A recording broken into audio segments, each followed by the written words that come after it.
So today, I want to share with you my favorite part of the speech, which is called The Man, or in this case, the woman in the arena.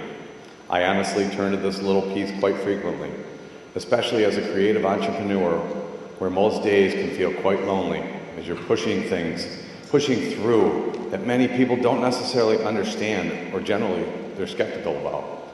This can get pretty hard, especially if doubt starts to creep into your own mind and you begin to question the reason why you're even doing the things that you're doing. So with that being said, this is an excerpt from the Citizenship in a Republic called The Woman in the Arena.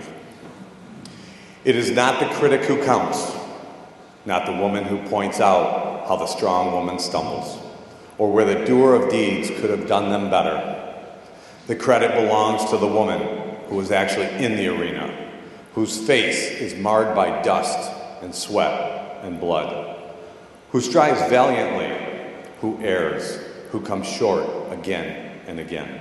Because there is no effort without error and shortcoming, but who does actually strive to do the deeds, who knows great enthusiasms, the great devotions, who spends herself in a worthy cause, who at the best knows in the end the triumph of high achievement, and who at the worst, if she fails, at least she fails while daring greatly, so that her place shall never be with those cold and timid souls who neither know victory nor defeat.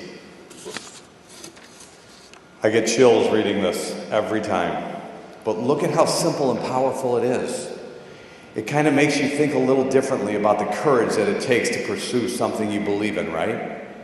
And for anyone who is doing something unorthodox, and perhaps even for myself, so I can look back on this later, this speech is about having faith in yourself, that whatever you're striving for is something that you are brave enough to go for, and you should be proud of that. It pretty much doesn't matter what the critic thinks, because even though some of them might mean well, they will never know what it's like to be the man or the woman in the arena who dares to take a chance on themselves in order to make a difference and know the feeling of high achievement and bitter loss. I mean, at least in my case, the regrets of never having tried something would weigh on me much more than experiencing its failure or loss. But that's just me. So every time you question what you're doing, why you're doing it, wonder what people think, or anything like that, please go back and reread The Man in the Arena from Theodore Roosevelt, just as I do. I think it just might help.